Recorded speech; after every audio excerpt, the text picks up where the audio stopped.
नाज़िन ख़बरुनि जो सिलसिलो जारी आहे। तव्हांखे अहम ख़बर ॾींदा हलूं त सिंध जे चीफ सेक्रेटरी समूरन खातन खान नेब सां प्ले बार्गिन कंदड़ आफ़िसरनि जा तफ़सील तलब करे वरिता आहिनि। सिंध हुकूमत तरफ़ां लाॻापियल अमलदारनि जी फ़हरिस्त सुप्रीम कोर्ट में पेश कई वेंदी। करप्शन में मुलवस आफ़िसरनि खे नौकरियुनि तां हटाइण जो इम्कान आहे। नाज़िन सिंध में करप्शन कंदड़ आफ़िसरनि जो घेरो तंग कयो वियो आहे।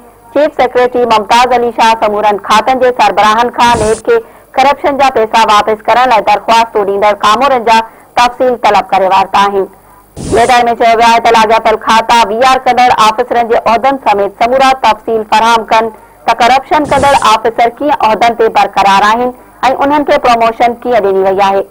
आफ़िसरनि पारां प्ले बार्गिन करे नेब खे लुटियल दौलत वापस करण जी दरख़्वास्त कंदड़ आफ़िसरनि जा तफ़सील 21 दिसंबर ते अदालत में पेश कया वेंदा। फ़हरिस्त मिलण खां पोइ रिश्वत वठण जो ॾोह क़बूल कंदड़ ऐं पैसा वापस कंदड़ आफ़िसरनि ख़िलाफ़ कार्रवाई करे खेनि नौकरियुनि तां हटाइण जो इम्कान आहे।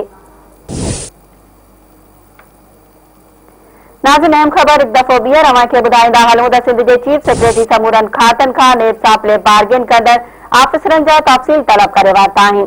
सिंध हुकूमत तरफ़ां लाॻापियल अमलदारनि जी फ़हरिस्त सुप्रीम कोर्ट में पेश कई वेंदी।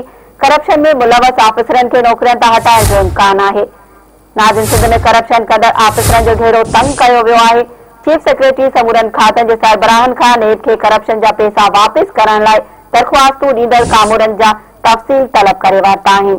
लेटर में चयो वियो आहे त लाॻापियल खाता वीआर कंदड़ आफ़िसरनि जे उहिदनि समेत समूरा तफ़सील फ़राहम कनि त करप्शन कंदड़ आफ़िसर कीअं उहिदनि ते बरक़रार आहिनि ऐं उन्हनि खे प्रमोशन कीअं ॾिनी वई आहे।